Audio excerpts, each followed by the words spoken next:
भरत भैया का विवाह मांडवी के साथ हुआ, शत्रुघ्न का विवाह सुकीर्ति के साथ हुआ। चारों भाइयों का विवाह बड़े ही धूमधाम से हुआ और इसके बाद चारों भाई अपने अपनी पत्नियों को लेकर के जाकर के अवध में पहुंचते हैं।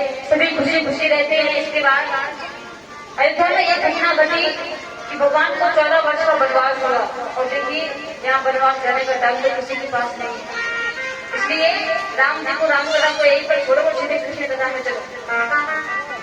ठीक है, प्रेम से बोलिए चारों भाइयों की जय, राम सरदार की जय, हनुमान जी महाराज की जय। कथा आती है। अब हम और आप सभी कृष्ण जन्म की कथा श्रवण करेंगे तो सभी लोग शांति का परिचय दें, शोर नहीं करेंगे। हमारी माताएं भी। श्री सुखदेव जी महाराज कहते हैं, बड़े पहले से नहीं प्रश्न करते हैं महाराज, आपने अनेक वंश की कथा सुनाई, लेकिन इस वंश में मेरे प्रभु बाकी बिहारी का प्रादुर्भाव हो उस वंश की कथा सुनाने का।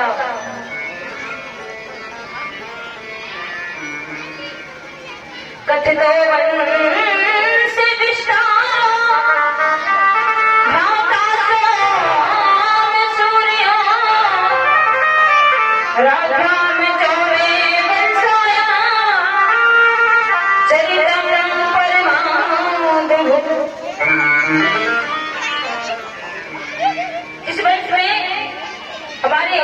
बाकी बिहारी का प्रादुर्भाव हुआ उस वंश की कथा श्रवण कराने का।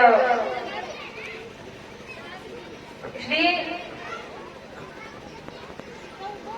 इस बच्चों को सभी को बिठा दें और सभी लोग शांति का परिचय बना रखते। ज्यादा समय हम आपका नहीं लेंगे क्योंकि हमें भी पता है आपको भोजन बनाना है। श्री सुखदेव जी महाराज कहते हैं कि राजा सूर्यवंश में बड़े प्रतापी राजा थे जिनका नाम है उग्रसेन।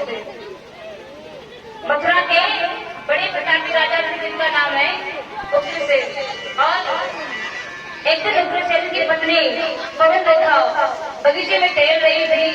एक राक्षस की छाया पड़ी तो वो गर्भ से हो गई और जब वो गर्भ से हुई तो ब्राह्मणों को संतों को बुलाया गया कि महाराज हमारी ये जो पत्नी है, हमारा बालक होने वाला है, जरा ध्यान लगाकर देखे, बताइए क्या होगा।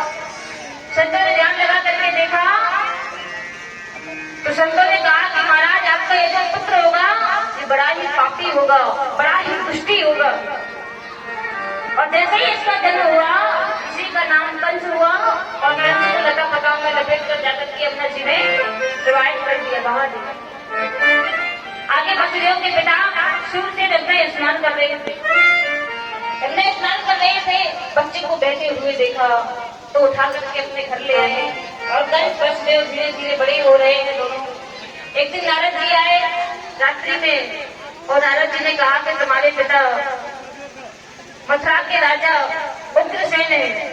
और जाकर के जैसे ही पता लगा तो कंस बनने गया, भगवान शंकर का भजन किया और भगवान शंकर ने एक त्रिशूल दिया, एक धनुष दिया और कहा कि जब तक ये धनुष नहीं टूटेगा तब तक तुम्हारी मृत्यु नहीं होगी और जो धनुष को तोड़ेगा वो तुम्हें नहीं छोड़ेगा।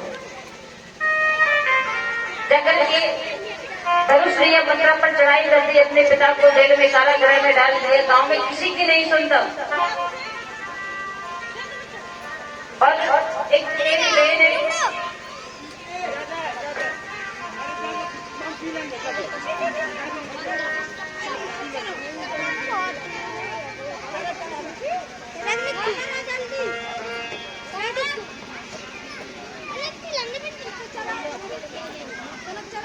श्री राधे।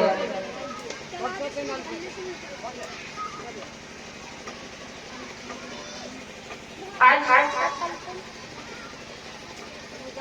तो तेरी बहन देवकी मन में विचार आया, मेरा बचपन का सखा है वसुदेव, और क्यों ना मैं अपनी बहन देवकी का विवाह वसुदेव के साथ करूं। खबर भेजी, वसुदेव जी बारात लेकर के आए, सुंदर देवकी और वसुदेव का विवाह हुआ और कंस अपनी बहन देवकी को विदा करके गांव में कहां तक घूमने जा रहा है। तभी एक घटना घटी।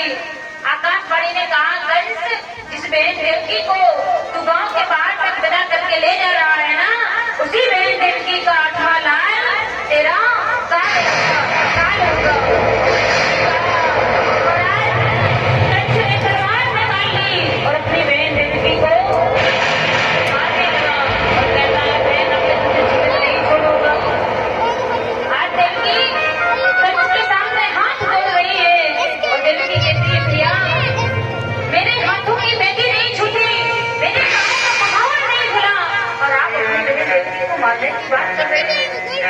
कंस कहता है, बहन अभी तूने सुना नहीं आकाशवाणी ने क्या कहा कि तेरा 8वां लाल मेरा काल होगा, ये ना रहेगा बात तो बरोगी बांसुरी कैसे, और ना रहे मेरी देवकी तो होगा लाल कैसे।